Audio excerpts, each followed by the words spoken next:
Today, Precarious plays Lost Kingdoms 2. Lost Kingdoms 2 does not put its best foot forward. I don't think that these were very well realized cutscenes, even when the game was new. I think it came out in 2003. What else came out in 2003? I mean, the fact of the matter is that because it is aspiring towards a kind of realism, it doesn't look as good as, say,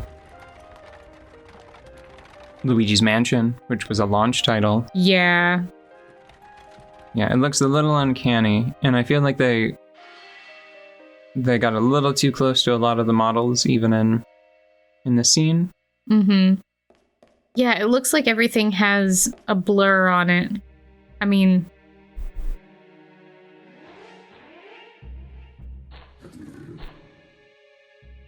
It's kind of cool anyway, but... I think that might just be down to, like, the monster and character design. Yeah, it definitely is. My beef is that... that was pretty cool. Yeah. My beef is that I don't really think that it makes a strong opening argument. Yeah, like why start with that? Yeah. But you know, now that I think about it, that's sort of like a go-to From Software thing. They've started a lot of their games with cutscenes that were impressive, pretty impressive at the time, but didn't age especially well, because they just tried to recreate reality. Yeah. It has been, I think, 200 years since the first game. Yeah. And also, that's true in-game. Yeah.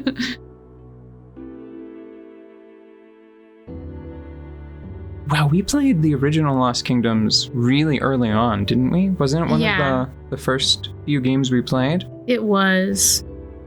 I'm excited to play the sequel. I got a copy really soon after that of Lost Kingdoms 2.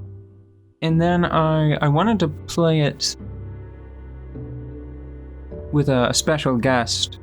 And I don't think that that's going to happen. And then well, that didn't happen, and then I forgot about it. Yeah. And I was looking for a new game to play. And the exciting thing is that I haven't beaten this game myself. Oh. Yes. So it is wildly dangerous to play.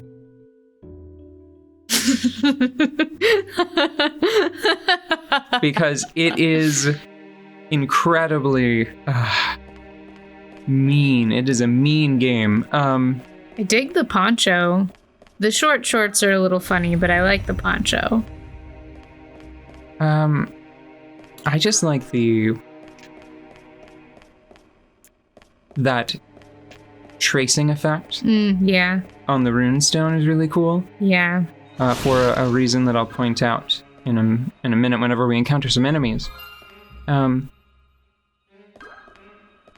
Man, I don't even know where to start. Well, I'm seeing a lot of familiar things so far. We've got the cards, we've got the fairies. What are some of the things that have changed, like that you notice right off the bat between the first one? Well, there's a time skip. Okay. That has some important story implications. World building stuff. Is she still the same she? No, she is not. That's probably pretty important. Her name is Tara, and she was the little girl we saw very briefly in the opening cutscene. She was abandoned and fell in with bandits.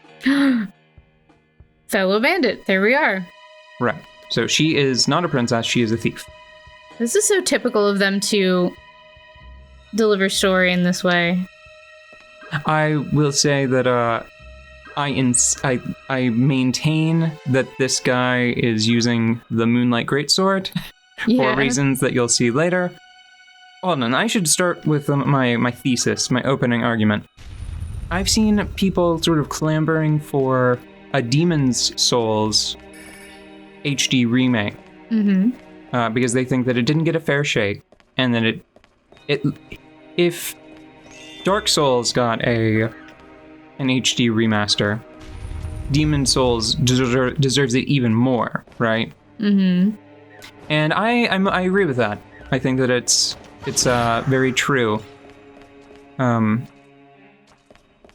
That of the two titles, Dark Souls was, I think, more complete and had better marketing a bit, and was certainly, it reached more people.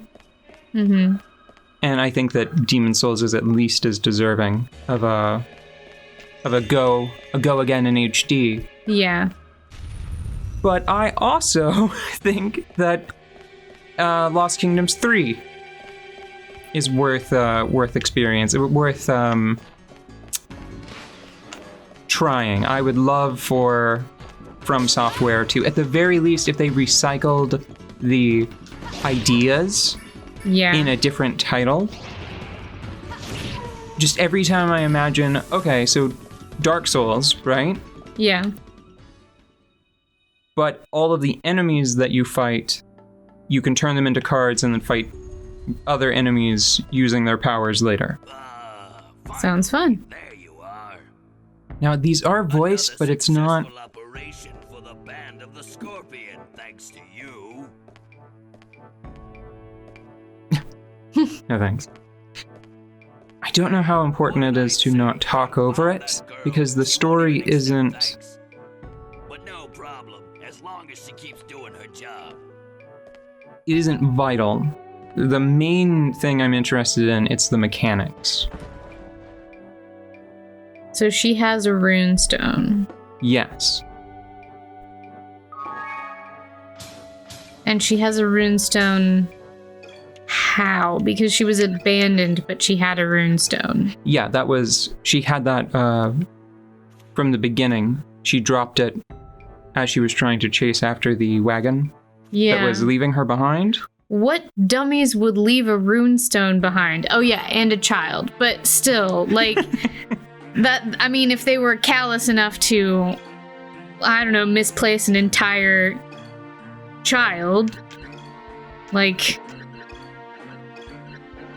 I don't understand how this happened, which is probably not important, because as you just said, you're more interested in mechanical aspects of this right now. But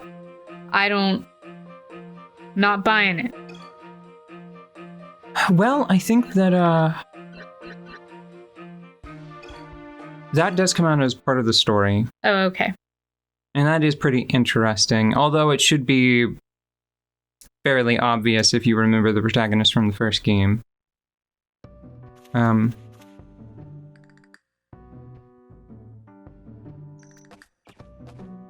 I played a little bit ahead. I think I checked a walkthrough before we started today. I think that I got about halfway through the main story.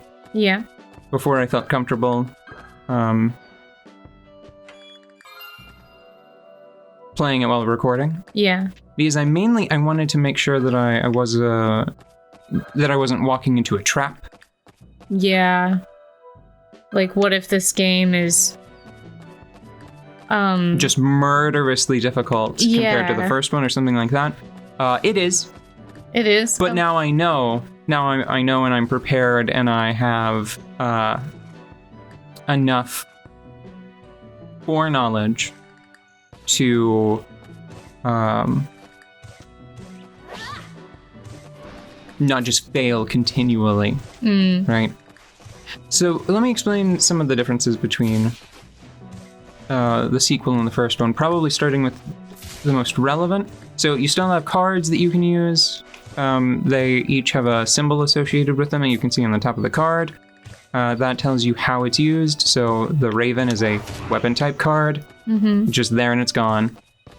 The little running symbol, little running man, is an independent type creature that will attack enemies autonomously. Oof. Mantrap is not doing it for me. I'm used to the smarter, faster, stronger, independent types from closer to the middle of the game. Yeah. This is an important refresher course.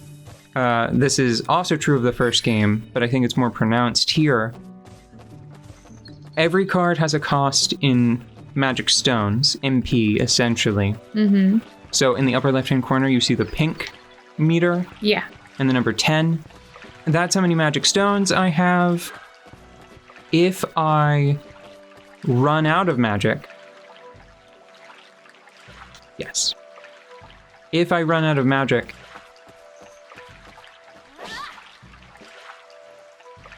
I cast from my HP pool. Oh. And it's not a favorable rate. Ooh, that's a good one. Okay. This is probably pretty evident.